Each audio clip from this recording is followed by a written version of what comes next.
क्या बिना किसी परीक्षा के डीआरडीओ जैसी टॉप संस्था में नौकरी मिल सकती है?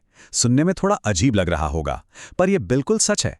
आज के इस एक्सप्लेनर में हम इसी शानदार डीआरडीओ भर्ती अभियान 2026 को पूरी तरह से डिकोड करने वाले हैं। ये मौका इतना खास है कि इसे मिस करना एक बड़ी भूल हो सकती है। तो चलिए शुरू करते हैं।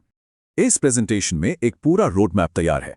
Number 1 opportunity overview, number 2 roles और eligibility, number 3 selection process, number 4 important dates और number 5 step by step application guide. आगे बढ़ते हैं। भाग 1 अपॉर्चुनिटी ओवरव्यू। चलिए समझते हैं कि यह अवसर इतना खास क्यों है।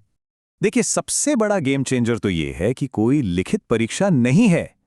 मतलब न कोई सिलेबस रटने की टेंशन, न कोई एग्जाम पैटर्न और ना ही कोई नेगेटिव मार्किंग। सीधा डायरेक्ट इंटरव्यू। और फॉर्म भरने की फीस बिल्कुल जीरो। चाहे कोई भी कैटेगरी हो, सब फ्री है और पूरे इंडिया से कोई भी अप्लाई कर सकता है ना कमाल की बात। भाग 2 रोल्स और एलिजिबिलिटी। अब सवाल आता है कि कौन सी पोस्ट्स हैं और उनके लिए क्या योग्यता चाहिए। यहाँ सच में हर किसी के लिए कुछ ना कुछ है। अगर कोई सिर्फ 12वीं पास है या डिप्लोमा किया है तो उनके लिए पेड इंटर्नशिप्स और अप्रेंटिसशिप्स हैं। अगर किसी के पास बीटेक या एमटेक की डिग्री है तो जूनियर रिसर्च फेलोशिप जेआरएफ एक शानदार विकल्प है। और जो लोग पहले से अनुभवी हैं वो साइंटिस्ट जी या कंसल्टेंट के लिए ट्राई कर सकते हैं। आयु सीमा यानी एज लिमिट की बात करें तो ये काफ़ी ब्रॉड है। 18 साल से लेकर 50 साल तक के लोग इन अलग अलग पोस्ट्स के लिए अप्लाई कर सकते हैं। लेकिन रुकिए, यहाँ एक ज़रूरी बात है। कुछ रोल्स में बहुत सख्त एज लिमिट है।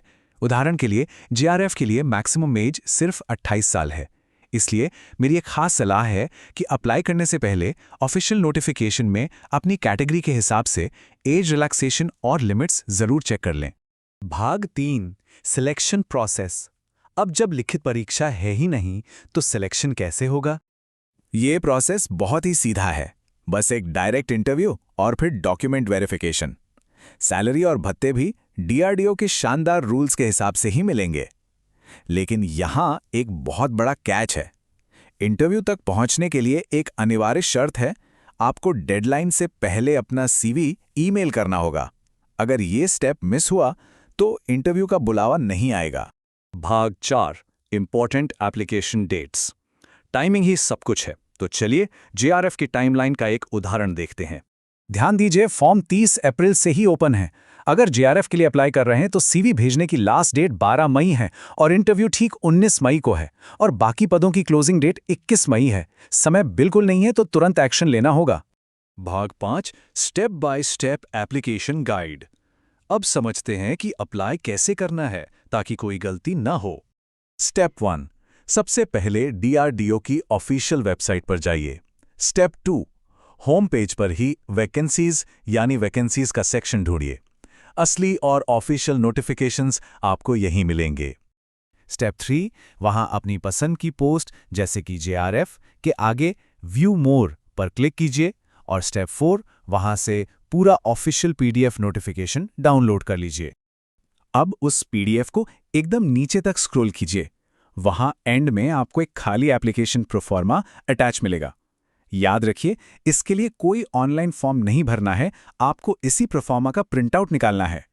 अब इस प्रिंटआउट को एकदम साफ सुथरे तरीके से भरना है।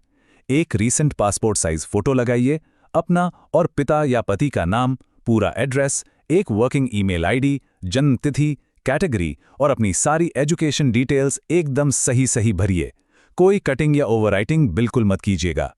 फॉर्म भरने के बाद उस फॉर्म को और अपने डिटेल्ड सीवी को अच्छी तरह स्कैन कर लीजिए। फिर इन दोनों को अटैच करके नोटिफिकेशन में दी गई स्पेसिफिक ईमेल आईडी पर लास्ट डेट से पहले भेज दीजिए। बस यही आपका एप्लीकेशन सबमिट करने का तरीका है।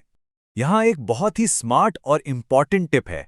हर पोस्ट के पीडीएफ में एक अलग ईमेल आईडी दी गई है। मेल भेजने से पहले उस एड्रेस को डबल चेक जरूर कर लें, क्योंकि अगर फॉर्म किसी गलत डिपार्टमेंट को चला गया तो एप्लीकेशन सीधा रिजेक्ट हो जाएगा।